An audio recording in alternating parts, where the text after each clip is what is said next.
New York Times out with a big piece on how the incoming Biden administration is looking at the state of the economy. And a couple things here. First of all, they are really focused on stimulus as soon as possible, given that a lot of the pandemic stimulus programs are coming to an end at the end of this year, and you have COVID cases obviously surging. A lot of economists that they talk to here talk about a double dip recession essentially hitting the moment that Joe Biden is taking office.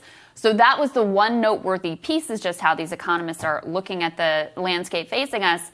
The other piece that was really noteworthy, though, is they laid out in this piece that they're starting to think, hey, maybe we should take McConnell's $500 billion deal. Now, you may recall that the position very strongly of this show was that Pelosi and co. should take the $1.8 trillion that was on offer by Mnuchin from the White House, from Mnuchin, before the election, because as we argued at the time, that was the point where they had some leverage, where they could have gotten the largest feasible possible deal at that moment. Of course, we all know what happened. That didn't happen. And so now they're looking at, oh, maybe we can get this $500 billion from McConnell. Yeah, and you know what, Krystal, I don't even think this is going to happen. I think this is a CYA move by the Biden team. Because, look, if Biden actually wants Pelosi and them to pass it, then say it. Say it out loud. Don't leak it anonymously to the New York Times with this, well, maybe they should do it. There's no maybes. There's what? It's November 23rd. The inauguration is in less than 2 months.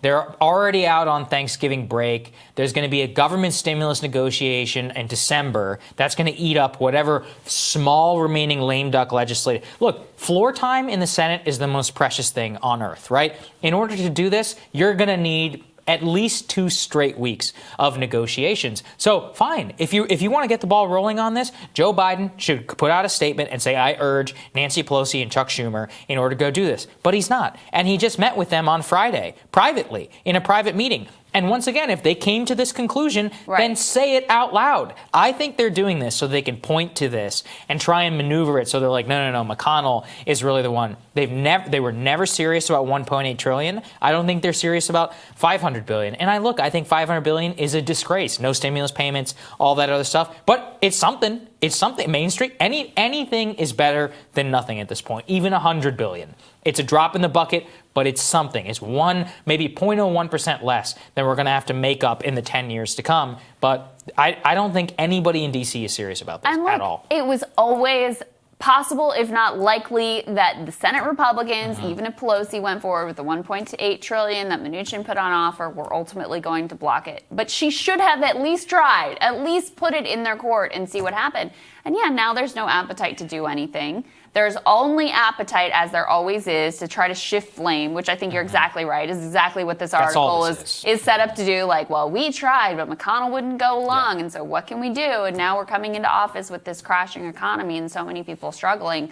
It's very, very depressing situation, and I think what Biden could do with executive action is relatively broad. What he'll actually do is going to be extraordinarily limited. And what you're going to see is just a bunch of buck passing and blame shifting towards, it's all the Republicans' fault. Yeah, it'll be like a fingers point fight for 2 years, and then everyone will pretend that we climbed out of the economy, and the Republicans will be like, it was because of President Trump, and the Democrats will be like, no, it was because of us. And meanwhile, actual people who are working are like, hey, I just want some more money. Yeah, and let's keep in mind, I will never forget that article that we talked about here. The people who are living in the weekly rental motels in Florida. And the reason that they were there to start with, many of them, they had homes that they lost during the Great Recession. And so they ended up in this, in-between place of week to week motel rentals. And so you can see through that. And then they're just totally screwed through COVID and loss of jobs there. And now they're facing homelessness.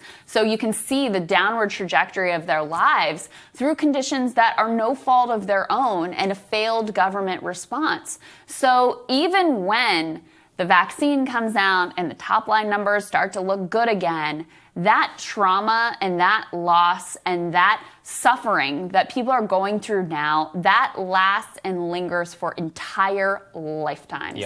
The fallout from this, I don't think we can begin to wrap our heads around. I think that's right. All right, we're going to have more Rising for you after this.